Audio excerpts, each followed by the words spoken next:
2000년 8월 초 죽을 만큼 무서운 이야기를 모아보자 라는 게시판을 처음으로 만들었을 때가 되겠습니다. 찾기가 참 힘들었는데요. 일은 이런 이야기를 시작으로 게시판을 시작합니다. 여러 매체를 통해 무서운 이야기를 들었습니다만 정말로 무서운 이야기라는 게 딱히 없었죠. 여기서 이곳을 이용해 당신이 들었던 또는 체험했던 죽을 만큼 무서운 이야기를 모아 더해 그것들을 엄선해 궁극의 무서운 이야기 모음집을 만들어보지 않겠나요? 실화라도 별로 상관없습니다. 요점은 지를 정도로 무서운 게 중요한 거니까요. 그럼 여러분, 책에서 찾든 친구에게 듣든 인터넷에서 찾든 해봅시다. 이 게시판에서 정말로 반응이 좋았던 이야기는 다른 게시판을 만들어 거기에 남기는 건 또 어떨까요? 네, 맞습니다. 우리 치규 구독자님들께서 지금까지 즐겨오셨던 투채널 괴담들은 이렇게 2000년부터 시작되었던 겁니다. 대체 그때는 어떤 이야기들이 게시판에 올라왔었을까요? 조금씩 살펴보는 시간을 같이 가져보시겠습니까? 그럼 시작하겠습니다. 대부분을 다 올리도록 노력하겠습니다만 너무 개떡 같은 이야기들은 패스하고 진행하도록 할게요. 그럼 같이 가시죠.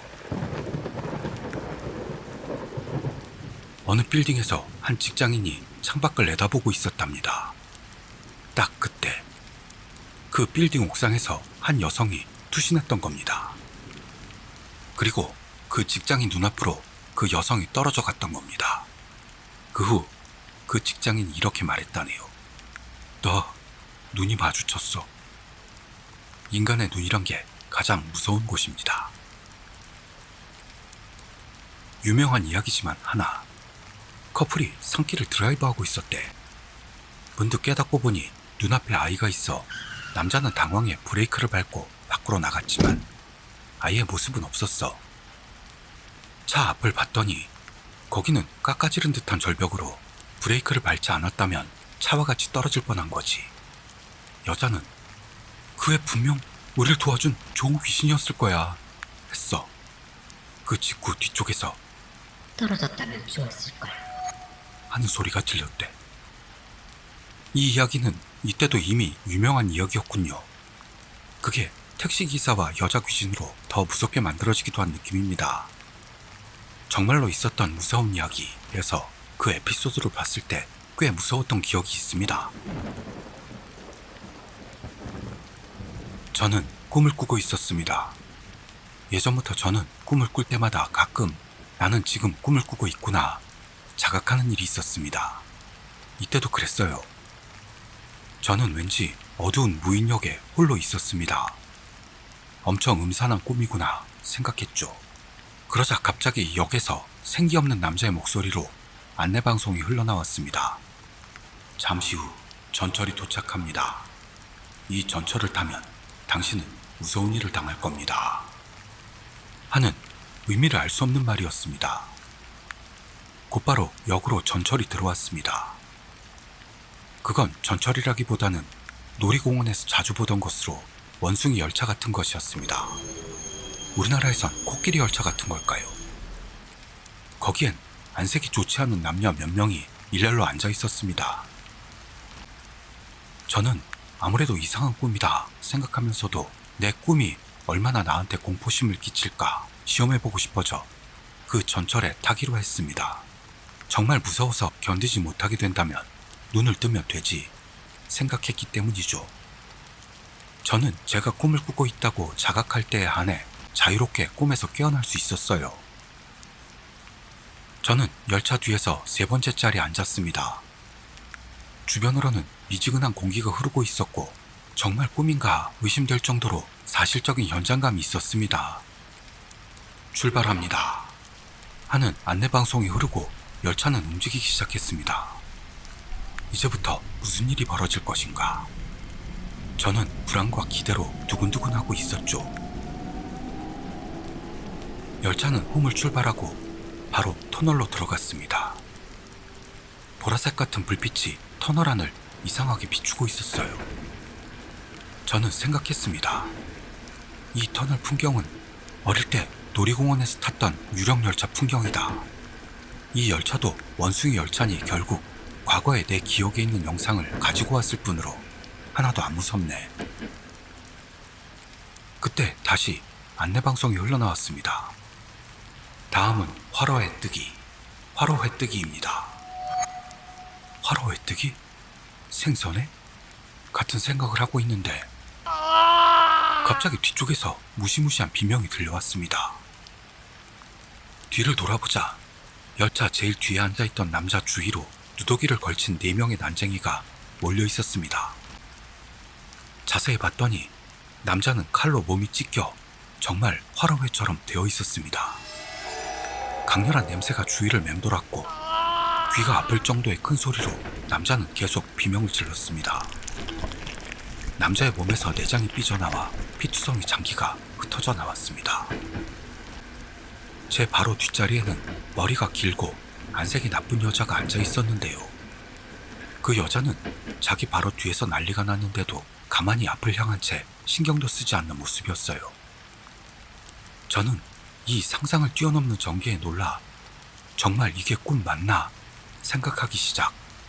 무서워진 바람에 조금 더 상태를 보다가 눈을 뜨려고 했습니다.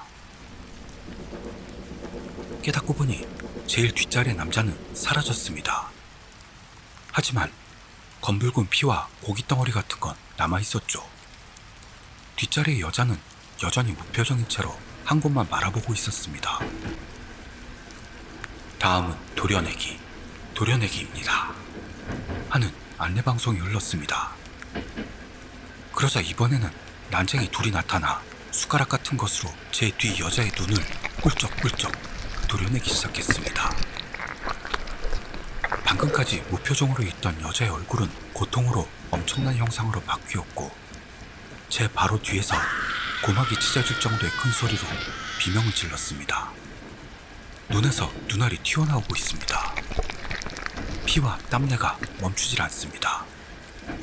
저는 무서워 떨면서 앞을 향해 몸을 숙이고 있었죠. 이때가 타임이다 생각했어요. 이 이상 버틸 수 없다. 게다가 순서로 따지자면 다음은 3번째 자리에 앉은 제 차례입니다. 저는 꿈에서 깨려고 했는데요. 저에게는 도대체 어떤 안내방송이 나올까 싶어 그걸 확인하고 나서 그 자리에서 달아나기로 합니다. 다음은 고기 다지기, 고기 다지기입니다. 라는 방송이 흘렀습니다. 최악이에요. 어떻게 될지 쉽게 상상할 수 있어서 신경을 집중시켜 꿈에서 깨려고 했습니다. 꿈 깨라. 일어나. 일어나라고. 평소에는 이렇게 강하게 마음먹는 것으로 성공합니다. 갑자기 윙 하는 기계 소리가 들려왔습니다. 이번에는 난쟁이가 제 무릎에 올라타 이상한 기계 같은 물건을 가까이 대오고 있습니다. 아마 저를 민치로 만들 도구라고 생각해 무서워져 꿈 깨라. 일어나. 잠 깨. 눈을 질끈 감고 열심히 빌었습니다. 윙 하는 소리가 점점 커져오고 얼굴에 바람을 느끼고 이젠 안 돼 라고 생각한 순간 조용해졌습니다. 악몽에서 겨우 벗어날 수 있었던 겁니다. 온몸이 땀범벅으로 젖었고 눈에서는 눈물이 나오고 있었어요. 저는 침대에서 일어나 부엌 걸어갔고 물을 잔뜩 마신 뒤에야 겨우 진정이 됐습니다. 무섭고 생생했지만요. 결국 꿈이었잖아. 자신을 달랬죠. 다음날 학교에서 만난 친구 모두에게 그 꿈 이야기를 했습니다. 하지만 그저 재미로만 들어줄 뿐이었습니다. 결국 꿈이었으니까요. 그렇게 4년이 지났습니다. 대학생이 된 저는 그 꿈을 완전히 잊고 알바를 하고 있었습니다. 그리고 어느 날 밤 갑자기 시작됐던 겁니다. 다음은 도려내기, 도려내기입니다. 그 장면부터였어요. 저는 그 꿈이다 바로 생각했습니다. 그러자 지난번과 완전히 똑같은 난쟁이 둘이 그 여자의 눈알을 도려내고 있었습니다. 여보이 생각, 꿈아 깨라. 일어나. 눈 떠. 하고 바로 빌기 시작했죠. 이번에는 좀처럼 잠이 깨질 않습니다. 꿈 깨! 일어나! 일어나! 다음은 고기 다지기입니다. 드디어 위험한 순간이 찾아왔습니다. 윙! 하며 다가옵니다. 깨라고! 눈 떠! 눈 떠! 제발 떠줘!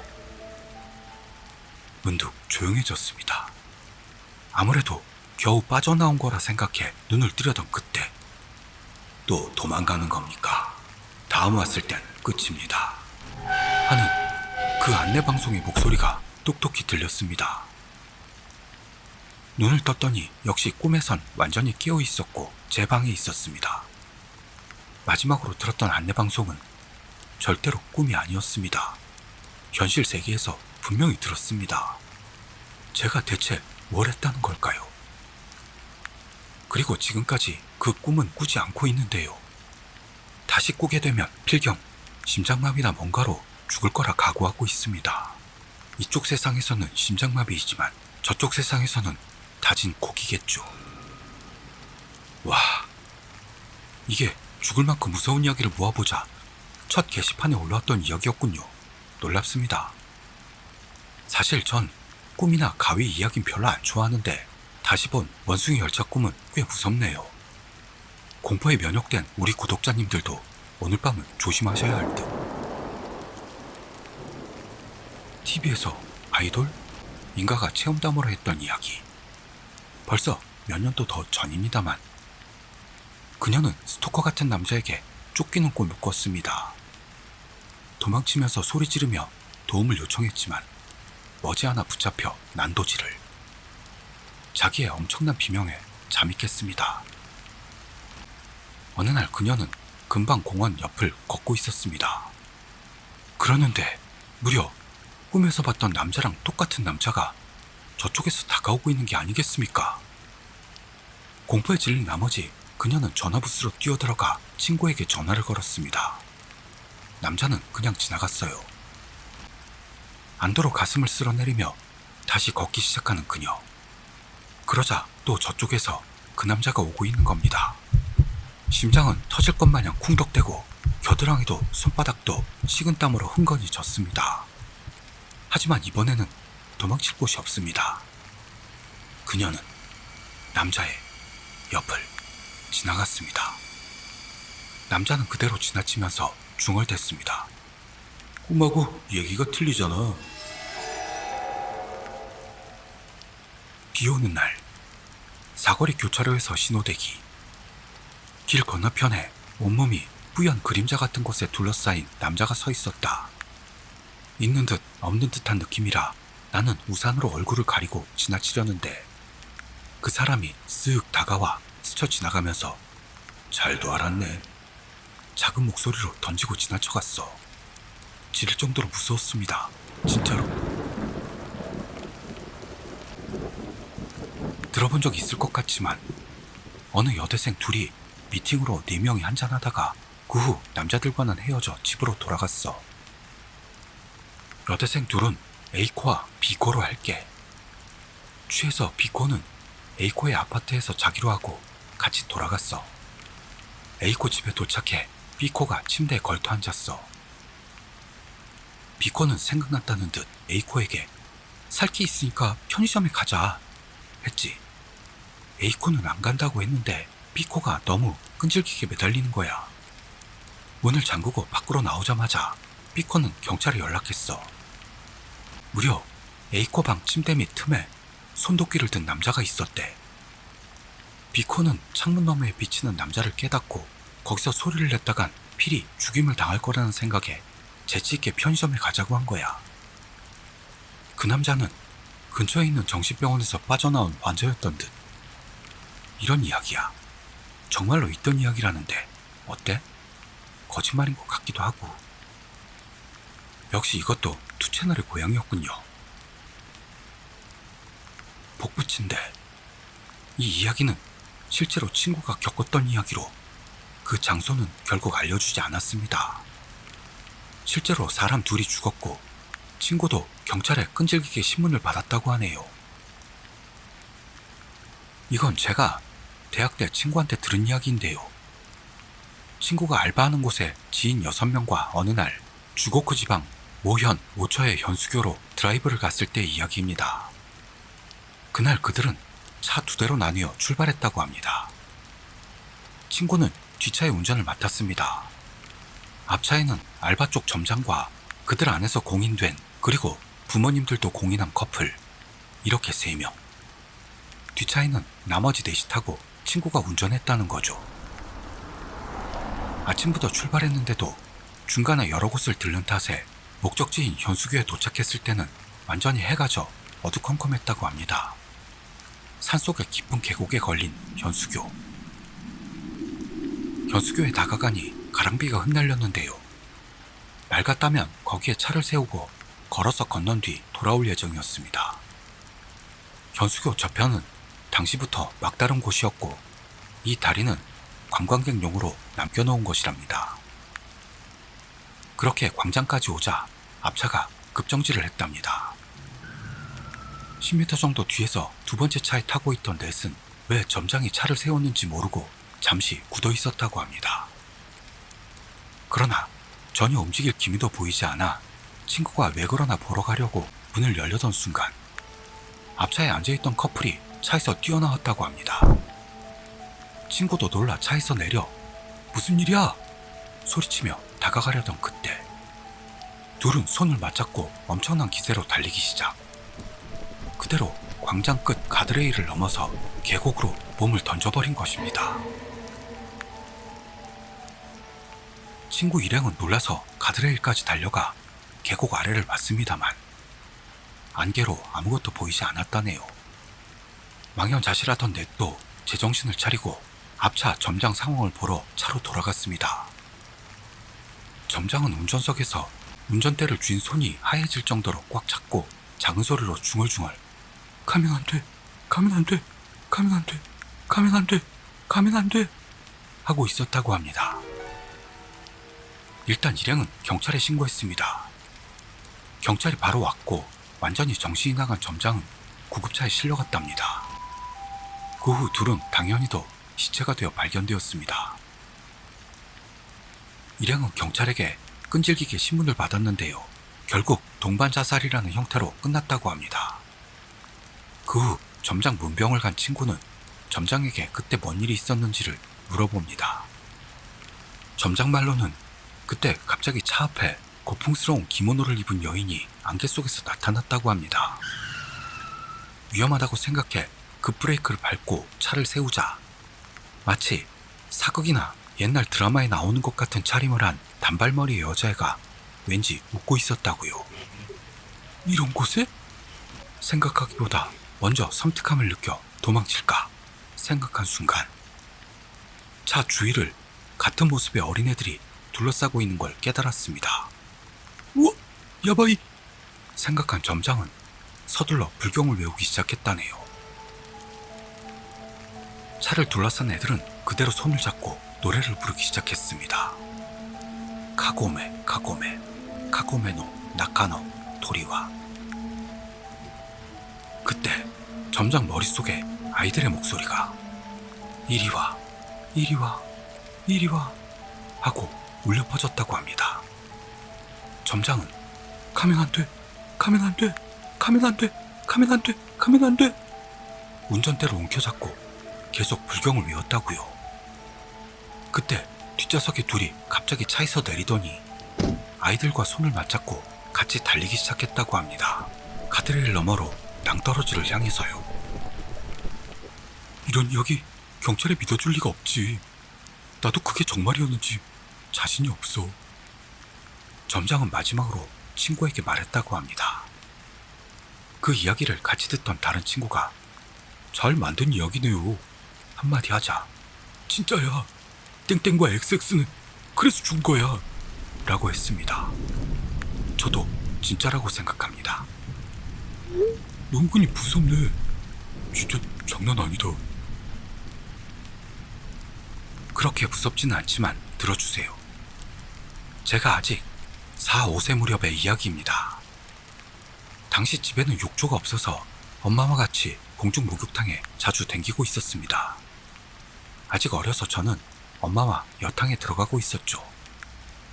그러던 어느 날의 일, 몸을 씻은 뒤 실증이 나고만 저는 목욕탕 속에서 수영을 즐기고 있었습니다.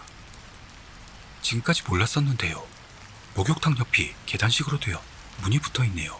뭐 어디나 마찬가지일지도 모르겠습니다만 저는 문득 그 문이 신경 쓰여 계단을 올라 문 앞까지 갔습니다. 문 손잡이 바로 밑에 커다란 열쇠 구멍이 있었어요. 두근대며 들여다봤습니다만 건너편은 뭔가로 막혀 있는지 보이지 않습니다. 뭐야, 아무것도 아니네. 일단 얼굴을 들었는데요. 무슨 생각인지 다시 열쇠 구멍을 들여다본 겁니다. 희미한 불빛 속에 보일러로 생각되는 기계가 보였습니다.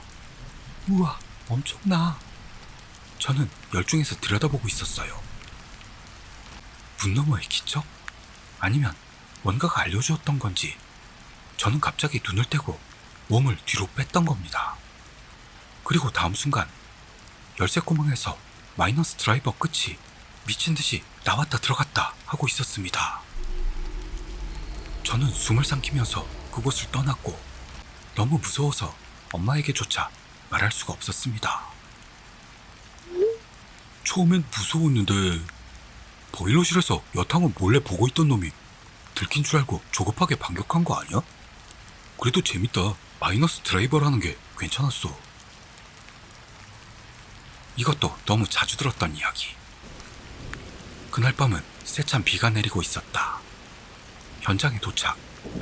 터널 앞에서 차를 옆에 대고 일시 정차. 그쪽 감각은 둔한 편이지만 섬뜩한 분위기를 느꼈다. 무서운 곳이다 라는 선입견 탓도 있었겠지. 쉰 뒤 천천히 차를 몰아 터널 진입 개시. 이런 체험은 처음이라 두근대는 고향감을 느낀다. 친구들도 성인인데 놀이공원 탈 것을 앞에 둔 애들 같은 표정으로 눈을 반짝대고 있다. 그 정도로 한적한 장소는 아니라고 봤지만 뒤에서 오는 차는 없었다. 그래서 속도를 아예 줄여 진입했다. 뭔가가 일어날 거라는 기대를 품으며. 하지만 딱히 아무런 일도 일어나지 않고 터널 끝까지 도착하고 말았다. 터널 벽 등을 관찰하던 친구들도 이렇다 할 묘한 걸 보지도 못한 모양이다. 한 번 더 보자는 제안이 나오고 모두 찬성했다. 차를 터널 끝에서 유턴시켰다.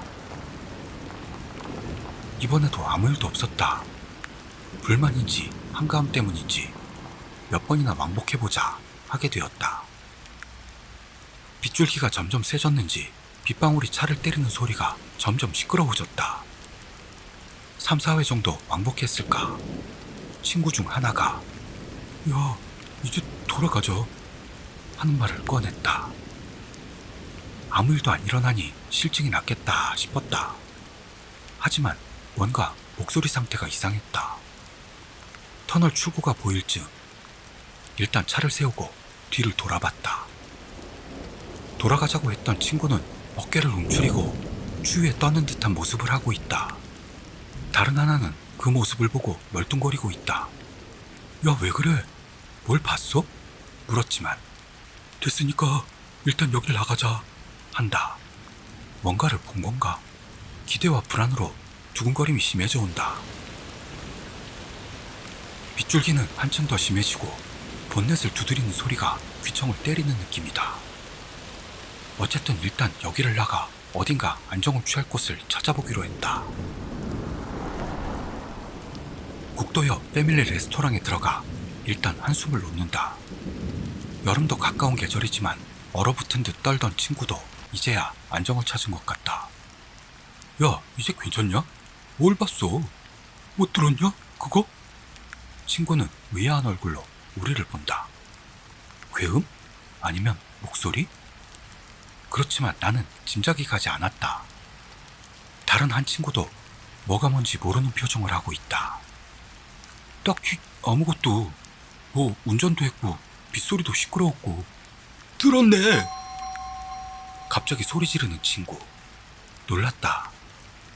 심야 시간대라 레스토랑에 사람은 거의 없었지만 알바하는 점원이 눈을 동그랗게 뜨고 이쪽을 돌아본다. 그러나 그가 뭔 말을 하는지 이해가 안 간다. 뭘 들었는지 똑바로 말해. 쪽팔림과 짜증도 생겨 조금 강한 어조로 뱉고 말았다. 잠시 무거운 침묵이 흐른 뒤 그가 입을 열었다. 비야, 빗소리. 우린 계속 터널 속에 있었잖아. 어떻게 비가 차에 떨어지냐고. 이건 대학교 선배가 경험했던 실화. 그 선배는 오키나와 사람으로 도쿄 쪽 대학의 수험을 위해 상경했을 때의 일. 도쿄 근교에 딱히 아는 사람도 없어 도내 호텔에서 홀로 머물고 있었다. 몇 개 학교에 시험을 치려고 2주 정도의 장기 체류였다. 그러던 중 어느 날 시험을 마치고 호텔로 돌아왔더니 프런트 사람이 불러세웠다. A님 되시죠? 네, 그런데요? 실은 A님 앞으로 다른 손님께서 맡기신 게 있습니다. 예? 그게 누구죠? 글쎄요, 다른 직원이 대응해서 잘 모르겠습니다.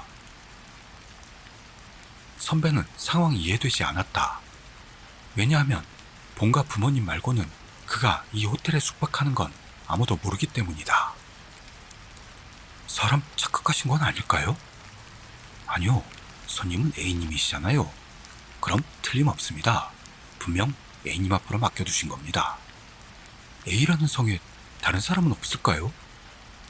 네, 당 호텔에서는 현재 A라는 성의 손님은 선생님밖에는 없어서요. 선배는 영문을 몰랐지만 일단 자기 앞으로 맡겨진 것이라는 B5 크기의 서류 봉투를 받아들었다. 방으로 돌아간 선배는 내용물을 열기 전에 일단 본가에 전화를 넣어본다. 그렇지만 부모님은 그런 건 당연히 모른다고 한다. 역시 사람을 잘못 본 건. 선배는 다시 한번 프런트에 말하러 가려다가 멈췄다. 선배의 A라는 성은 엄청 진귀한 이름이고 그 성으로 분명히 전달되었기 때문에 다른 사람을 착각할 일도 없어 결국 조심조심 그 봉투를 열어본다. 그러자 안에서 한 장의 레포트 용지가 나왔다. 거기에는 사인펜으로 직접 그린 지도 같은 게 그려져 있었다.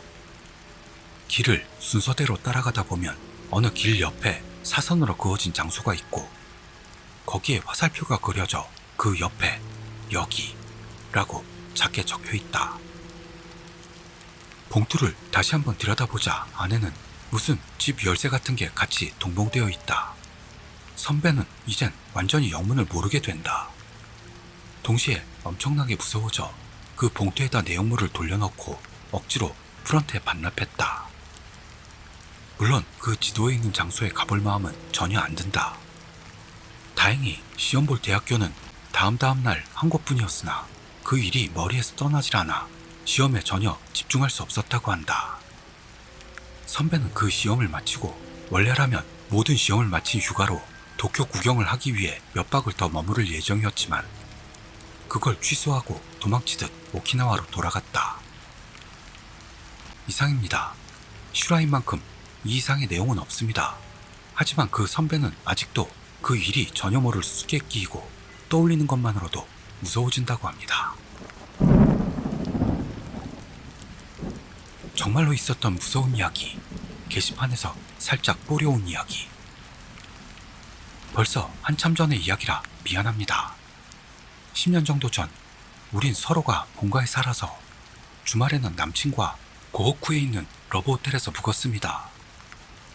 여러 곳을 가봤지만 결국 마음에 든 건 거기라 항상 거기에서 잤습니다. 고호쿠 어딘가의 러브호텔에 귀신이 나온다는 소문은 들었지만 둘 다 믿지는 않았죠. 아무래도 살인 쪽이었던 것 같아요. 어느 날 거기가 만실이라 다른 곳으로 갔습니다. 자려고 침대 바닥 조명을 끄려고 남친이 돌아봐서 저도 아무 생각 없이 돌아보며 스위치를 보고 있는데 그게 돌려서 켜고 끄는 타입이었습니다. 근데 남친이 만지기 전에 저절로 스위치가 빙글 돌더니 불이 꺼졌다는. 황급히 남친이 스위치를 원래대로 돌리고는 지금 봤어? 봤어. 둘 다 한동안 입을 다물었어요. 저는 영감이라고 할 만한 건 아니지만 여기 뭔가 나쁜 느낌이 난다 느끼는 장소가 있습니다. 그걸 말하면 남친이 싫어하니까 잠자코 있었는데요. 그 방도 들어간 순간 나쁜 느낌이 났죠. 더 이상 관계할 기분도 사라져서 담배 피우러 테이블 쪽으로 둘이 옮겼어요. 기분 탓이라고 둘이 웃으면서 잊으려고 테이블 위에 러브호텔에 자주 있는 낙서장을 아무 생각 없이 넘겼는데 이 방 위험해. 여기 창문에서 바로 보이는 옆 호텔 창문방에서 그 사건이 있었대. 우린 이 방에서 가위도 눌렸어. 이제 돌아갈래. 이 방에서 자는 커플들은 조심해. 하는 글이 꽤 진지한 어조로 많이 있었습니다. 친구에게 들었던 이야기입니다. 이미 나왔던 이야기라면 먼저 사과할게요. 지금까지 들었던 이야기 중 꽤 무서운 편입니다. 친구의 선배 A와 그 여친 B, 그리고 선배 친구 C와 그 여친 D는 유성을 보러 가기 위해 어느 산으로 차를 몰고 있었습니다. 산으로 향하는 마지막 주유소에서 기름을 다 넣고 이제 산으로 향하려고 출발했습니다. 주유소를 나와 조금 가자 차량 통행도 적은 임도로 바뀌더니 물론 가로등도 없어서 주변은 으스스한 어둠에 휩싸여 갔습니다. 그러던 중 그때까지 잘 달리던 차의 속도가 느려지다가 결국에는 전혀 앞으로 나아갈 수 없게 됐습니다. 시동은 걸려 있습니다만 앞으로 안 나가는 겁니다. 엑셀을 밟으면 엔진 소리는 크게 울려 퍼집니다. A는 왜 앞으로 안 나가는 거지? 이상하게 생각.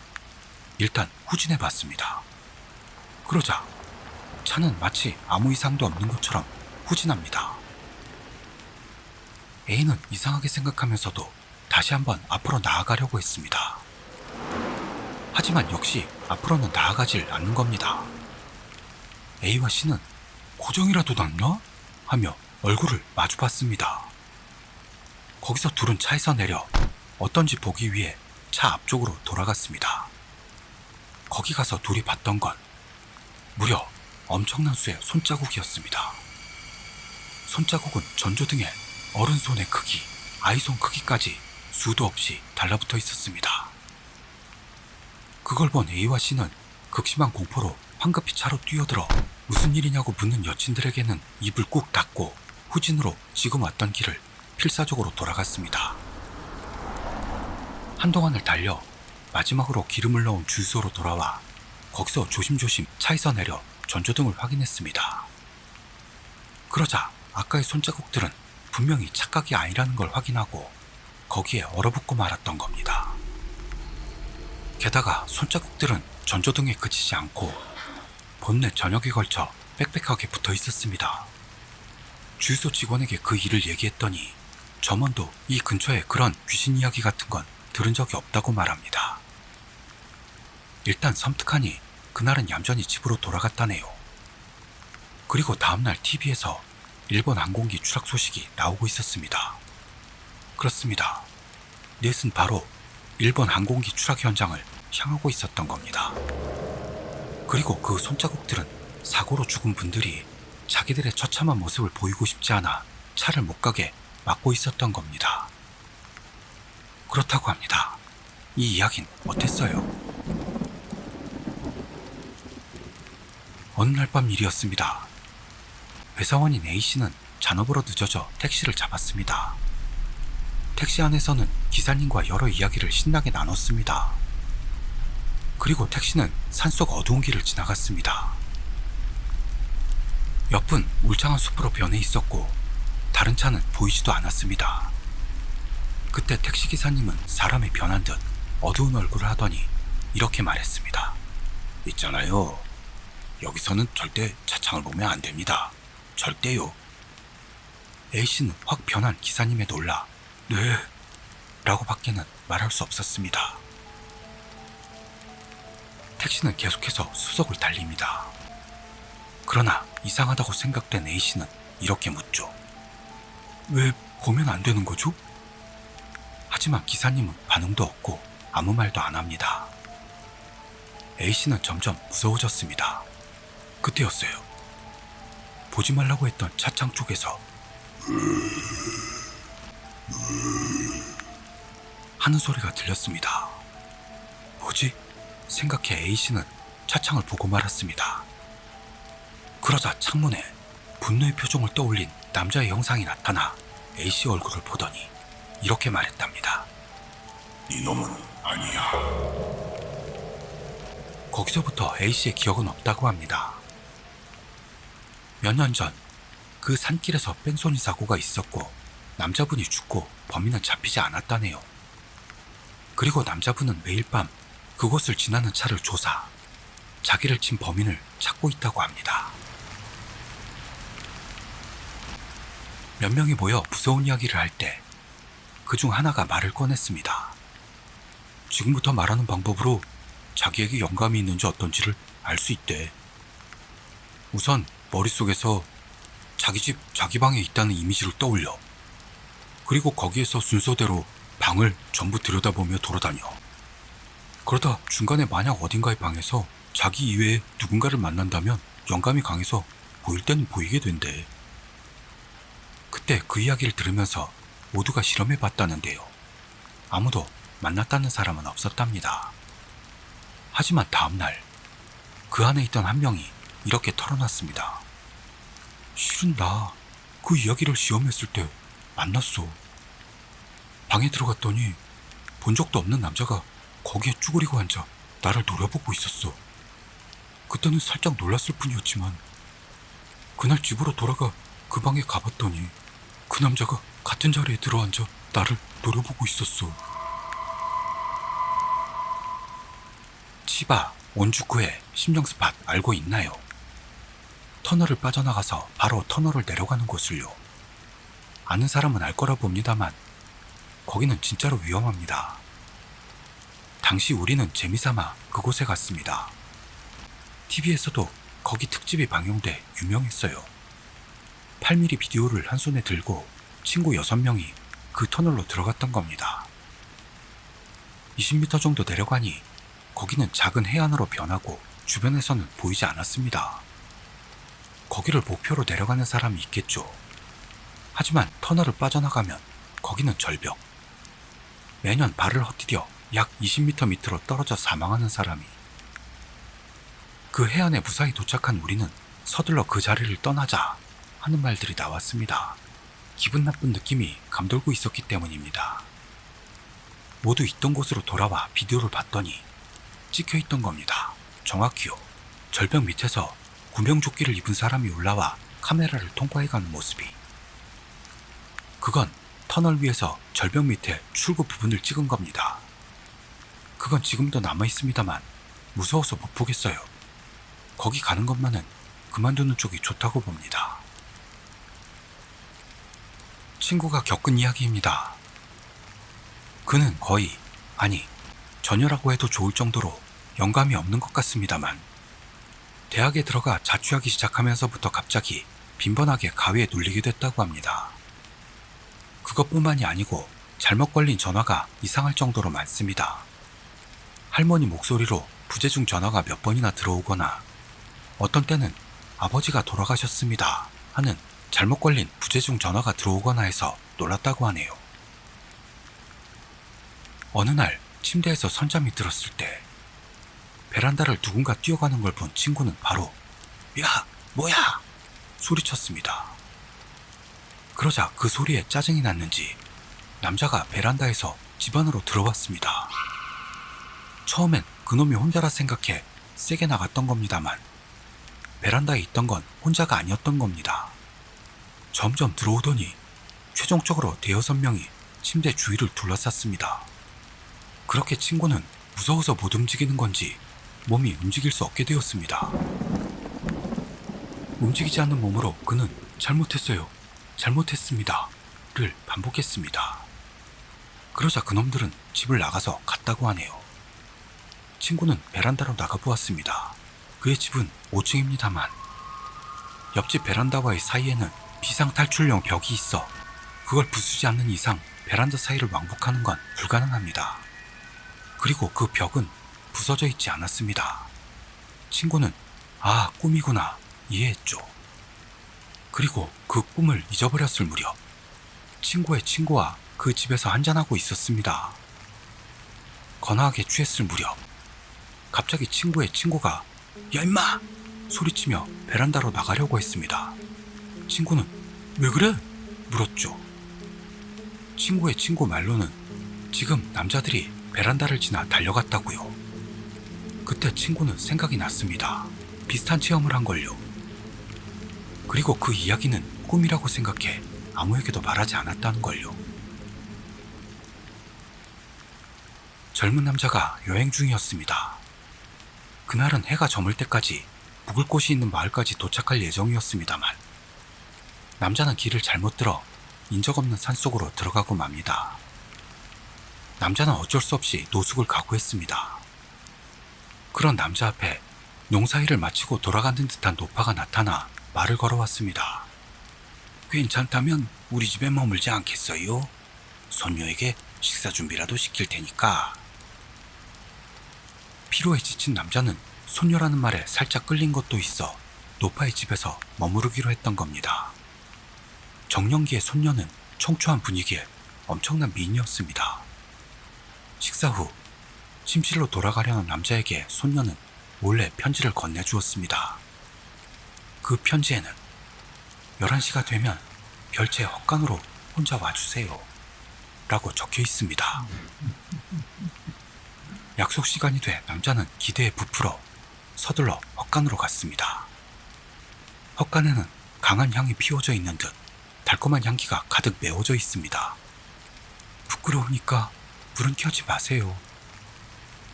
남자는 캄캄한 어둠 속에서 손으로 더듬어 목소리만을 의지해 그녀의 곁으로 다가갔습니다. 그녀의 몸을 만져보니 온몸에 이미 아무것도 걸치지 않은 모양이었습니다.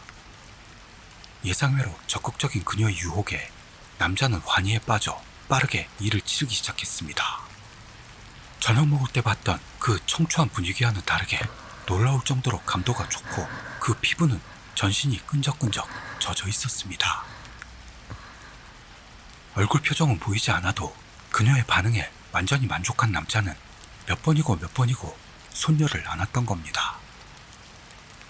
할머니에게 혼나니까 이제 방으로 돌아가요. 그런 말을 듣고 남자는 해가 뜨기 전에 헛간을 나왔습니다. 해가 뜨자 남자는 노파에게 감사를 표하고 그 집을 뒤로 했습니다. 그러는데 저쪽에서 걸어오던 농부가 당신 여기 사람 아니군. 어디서 묵었소? 물어왔습니다. 지난밤 노파와 손녀 집에서 묵었던 일을 말하자 농부가 말했습니다. 아, 그 집인가? 가엾게도 거기에는 손녀가 둘이 있는데 언니 쪽은 피부가 짓무르는 병에 걸려버려 요 몇 년을 집에만 틀어박혀 있어.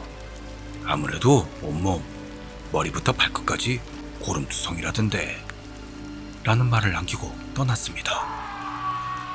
어릴 때 여성 주간지에서 봤던 이야기입니다. 어린 마음에 소름이 쫙 끼쳤던 마스타니 요코의 현대 미나고에 나왔던 이야기. 전쟁이 끝나고 얼마 되지 않았을 때입니다. 당시 집은 부엌이 흙마루인 채로 남아있는 경우도 많았죠. 기억을 의지해 쓰는 거라 자세한 부분은 다를지도요.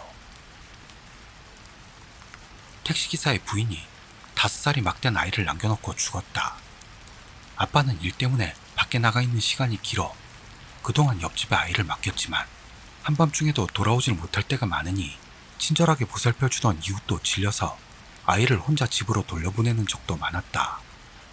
아이는 외롭게 아빠가 돌아올 때까지 엄마 아빠를 부르며 울고 있었다고 한다. 어느 날 밤 아이 울음소리가 딱 그치고 웃는 소리가 들려왔다. 옆집 사람은 아, 아빠가 돌아온 거구나 이해했지만 그 한참 뒤에 아빠가 귀가하는 소리가 들려오고 다녀오셨어요? 하며 아이가 마중 나온다. 그런 밤이 연일 계속되고 미심쩍었던 옆집 사람은 어느 날 밤 아이의 모습을 보러 갔다. 아이는 어두운 집안에 홀로 떠들며 웃고 있다. 그 모습이 꼭 누군가와 이야기하는 것 같아 다음날 아빠에게 그 일을 말했다. 아빠는 아이에게 매일 밤 누구하고 이야기하는 거냐 물었다. 엄마야, 내가 외로워서 울면 엄마가 와서 안아주고 볼을 비벼주고 해. 그래서 엄마는 어디로 들어오는 거야? 아이는 흑마루 쪽에 툇마루를 가리켰다. 저 밑에서 생글생글 웃으면서 기어나와. 그때부터 아빠는 일을 바꿔 일찍 귀가하게 되었다고 한다. 다 아시는 이야기들이겠지만 엄청나게 많고 끝도 없네요. 9월을 다 먹어버릴 수도 있겠습니다. 마지막으로 하나만 더 하고 다음 편에서 더 다루도록 할게요. 재미있으셨으면 좋겠네요. 4년 정도 전 안 팔리는 만화가로 있을 때 모 마이너 계열 잡지에서 나름대로 인기 있던 만화가에게 3일 동안 어시스턴트 하러 갔을 때 이야기입니다. 막 이사해서 난리인데도 신축에 깨끗 청결한 맨션으로 그 만화가 선생도 그 아수라장에 비해 온화하고 선배 어시스턴트도 소탈하고 좋은 사람들도 아주 기분 좋게 일할 수 있었습니다. 이틀째 밤까지는요. 이틀째 밤 모두 졸린 눈과 뇌를 뜨거운 차로 깨워가면서 조금 휴식을 취할 때였습니다. 누군가가 그 집에 원래부터 들어오던 유선 TV를 틀고 살짝 그리운 노래가 나오는 채널을 맞춰놓고 있었습니다. 전부가 피곤해 아무 말 없이 그걸 듣고 있었죠.